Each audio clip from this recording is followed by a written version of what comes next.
Hey everybody, Kyle, not your average finance guy. Got a question the other day about, what do you do after you get velocity banking is done, get that figured out, and maybe even the infinite banking.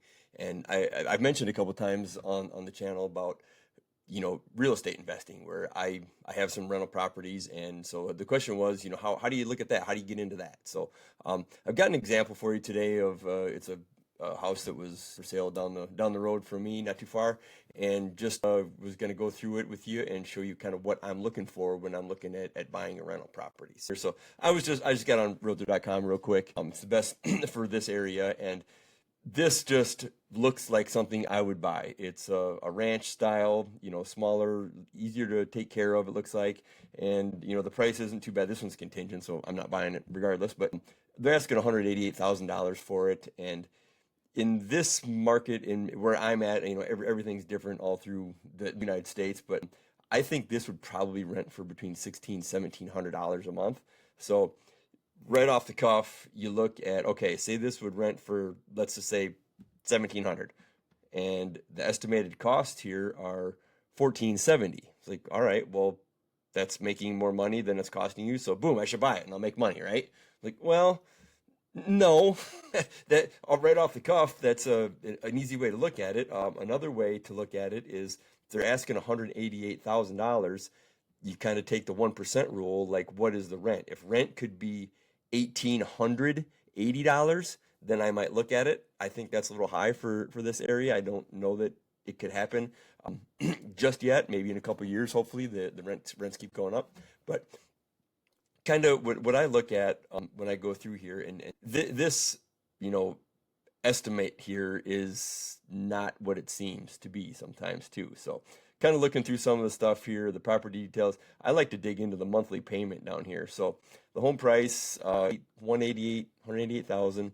The monthly payment is of 1,470 is what they're calling this. So they're calling the principal and interest of 986, property taxes of $441, and that's actually a little high. They're actually, as they sit, are $420, but they'll probably go up if the sale does go through.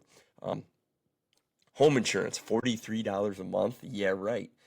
That stuff's going nuts right now. So I put in $125 a month. I think is a lot closer. And with here, they've got a 20% down payment and 4% closing costs. I put in 2% closing costs. So they're saying you're going to have to bring $45,000, to closing. So if you bring $45,000 to buy this house and you can rent it out for, $1,700, would you do that? So I made a spreadsheet, and I will bring this one over here so you guys can see that. So here's the spreadsheet that I made. Let me see if I can zoom in on this stuff a little bit. So what it is here, and if you want this, just shoot me an email on the website, and I'll be happy to send this out to you. It's got the purchase price in here, and then down here it's your down payment. So it's just the purchase price times 20%, and then this is the interest rate that the Realtor.com. So it's that plus 1%. So because I'm not living in there, I'm going to rent it out. The banks are going to charge you an extra percent of the interest rate. So I had to bump that up to 7.8. I could probably get it around 7.5, somewhere in there, but just to make sure we're comparing apples and apples. And then that it spits out your loan payments here and everything, your monthly payments. So over here, this is the part that I really like to dive into. So it's got the monthly income. So I think you can rent for $1,650, and there is no laundry on site. There's no extra storage. There's no extra miscellaneous ways to make an income from this property. It's just one monthly rate. Now, if it was a duplex, you could put in two rents there and add all that up. The taxes, I looked those up. They're currently $5,000, so that breaks down to about $420 a month. Again, insurance was $1,500. I assumed we $1,500 a year or $125 a month. Because this is a single family, all the utilities would be paid by the person who lives there. There are no HOA fees. They have to take care of the mowing the lawn and shoveling snow. So what I do is vacancy. You have to put in. You're not going to rent it to someone who's going to move in and pay $1,650 a month and live there for 30 years. If you do, I guess that does happen from time to time. I do have a couple long-term renters that have been there multiple years, and they're great, but it usually doesn't happen. So you have to take care of some kind of a vacancy. So say someone moves in and they have a 12-month lease and they're there for 12 months. At the end of their lease, they move out, say they're going to buy a house, they're going to upsize, whatever, downsize, who knows. But say they're out, and now what you're left with is an empty house that someone has lived in. Now you're probably going to have to go in and, fix some holes in where they hung pictures, and you might have to repaint. You might have to put some new carpeting in. You might have to just the typical wear and tear. You got to go back through and you got to take care of all that. So how fast can you do that? If they move out on the 30th, can you get that done on the 1st and have a renter ready to go on the 2nd? Likely not, okay? So the way I do it is I say that I'm going to rent this out for 11 months every year. So that gives me 1 month of no income, and it gives me a month to get it turned. And I think it's just more practical. It's probably on the conservative side, because on a house like this, usually they'll stay, in my experience, they usually stick around for 3 or so more, maybe more years. Right? So you've got your vacancy and you got your repairs. So stuff's going to break. Who knows what it is? You never can tell. So on something like this, I would take 5% of the rent. So whatever that rent is times 5%, and I'd take $82.50 a month, and I would kind of park that over for repairs. So when they call and the faucet doesn't work and there's a leak somewhere, hopefully it doesn't cause too much damage, but stuff breaks. As we all know, things never go perfect, so you have to account for that. And then the CapEx here calculates, I take another 5% set aside for that. That's for the bigger things. Like at some point, the roof is going to wear out. You're going to need a new roof. You're going to need a new furnace. You're going to need a new air conditioner.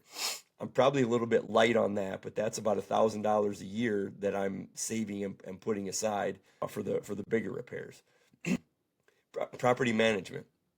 Say you're going to find your own renter and you're going to take care of everything. Well, then you wouldn't have to take this $100 a month into account. So this one, that's only 6%. Usually it's up between 8 and 10%. So we'll just say 8% for property management. That makes that $132 a month that a property manager would take just to get a good renter in. They know all the local codes. I used to manage my own properties. Now I let a property manager do it. They are the local experts. Sometimes there's crime-free housing laws that you have to abide by in this certain area, but this certain area they don't have it. So they know all the local ins and outs. So I would recommend that.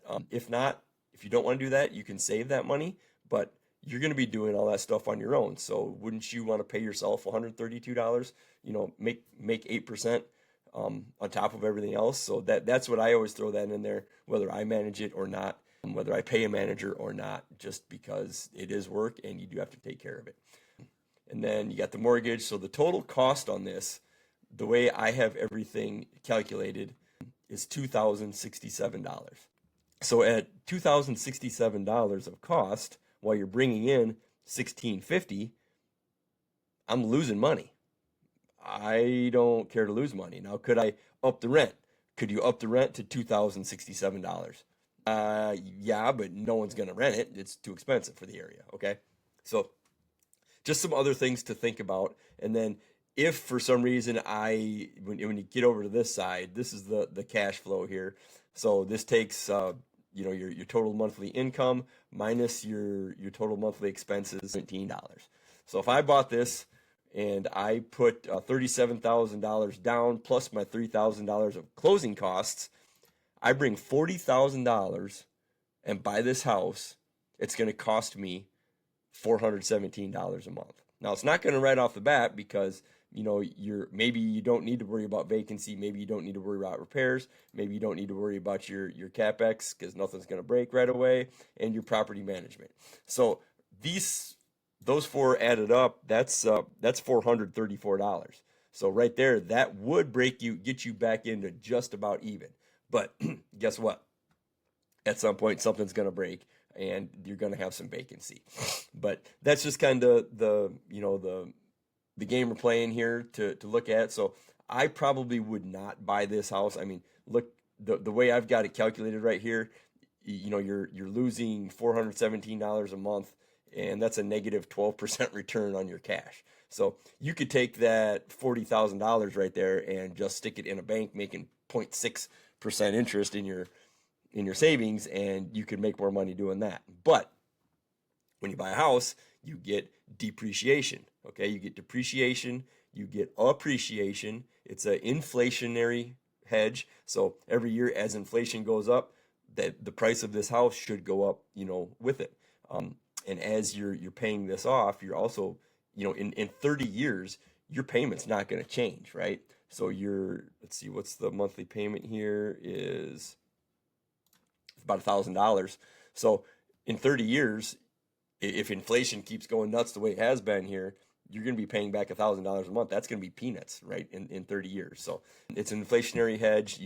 This is the one I always look at. Does it make money? Does it not? Is it positive or negative? Back in the day when I got into this around 2012, that number had to be at least positive 10%. Sometimes I was like, no, that's not high enough. I was going for 12, 15. I even got one that was like 50%. That was back in the days. It was like shooting fish in a barrel. It's not like that anymore. Deals are very hard to come by now, especially on the MLS. Kind of got to get out there and find some off-market deals and find some situations where, you know, people maybe own a house that they just need out of it, and they can't make the payments anymore. And it's like, all right, hey, you know, I'll come bail you out. I'll take this, either take the payments over, or I'll just, you know, buy it for what you owe, and they're just so happy to get rid of it. So that's about the only way that I've seen lately that you can find a deal, and it takes a lot more work. Used to be you could just pull up realtor.com and, you know, take your pick, you run the number, and there was plenty to pick from, and you just picked the best one and you bought it if you had enough for down payment. So kind of want to touch on that. I can, if you guys have any interest, you know, please leave a comment and I can dive into this some more. I've been doing this for just about 10 years now. When I jumped in and actually bought 4 fourplexes back in 2014. So learned a lot the hard way, paid a lot the hard way, but after 10 years, it's starting to work out pretty good. So got some little things figured out. So yeah, let me know if you got any questions, and be happy to help, and good luck, everybody.